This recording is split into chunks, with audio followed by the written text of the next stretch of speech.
La charte de la renaissance culturelle de l'Afrique, une épreuve pour les dirigeants face à l'émancipation du continent. La charte de la renaissance culturelle de l'Afrique, adoptée en 2006 par les chefs d'État africains à Khartoum, au Soudan, vise à instaurer une Afrique autonome, fière de son histoire et enracinée dans ses valeurs culturelles. Toutefois, ce texte semble provoquer des résistances chez certains dirigeants africains, sans doute en raison de ses positions sur la décolonisation culturelle, y compris la critique des religions introduites par les conquérants arabes et occidentaux.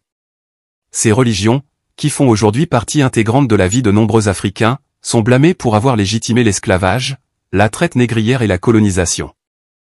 L'Église catholique a historiquement cautionné l'asservissement des Noirs. En 1452, le pape Nicolas V a émis une bulle papale, Dom Diversa, qui autorisait les royaumes chrétiens d'Europe, notamment le Portugal et l'Espagne, à réduire en esclavage les populations non chrétiennes, en particulier en Afrique.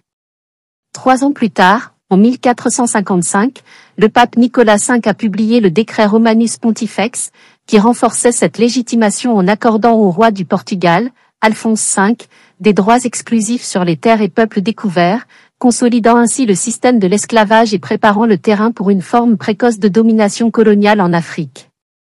Les missionnaires chrétiens, qui ont souvent accompagné les colonisateurs, prêchaient l'obéissance et approuvaient implicitement les politiques de domination. De même, les sociétés musulmanes ont pratiqué la traite des Noirs, dite arabo-musulmane, qui a duré environ 13 siècles.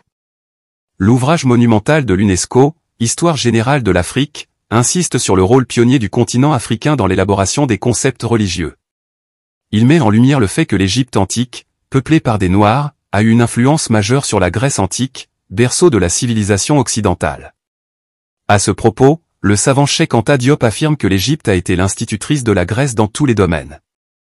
Il relève également des similitudes troublantes entre les figures religieuses égyptiennes et celles du christianisme, notamment entre Osiris, Horus et Jésus-Christ, ainsi qu'entre Isis, déesse noire, et Marie, mère de Jésus.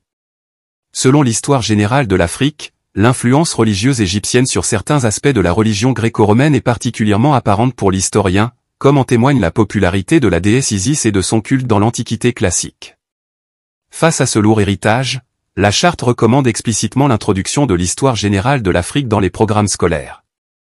Ce projet, s'il était mis en œuvre, permettrait aux Africains de connaître leur histoire précoloniale, déformée par les récits des peuples esclavagistes dans le but d'imposer leur supériorité sur les Noirs. Cependant, tout laisse croire que cette mesure est perçue comme subversive par certains dirigeants.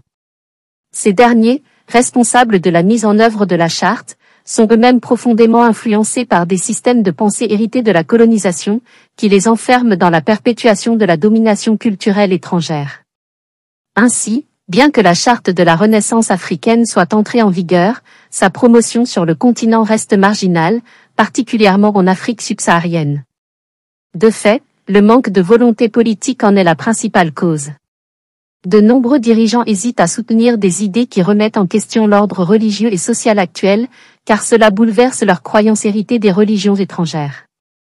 De plus, un grand nombre d'Africains, dont des membres des classes dirigeantes, ne connaissent pas les principes de la charte, en raison d'un manque de sensibilisation. En effet, pour que la charte devienne un véritable outil de transformation, il est essentiel de vulgariser ses enseignements et de s'assurer qu'ils soient bien compris.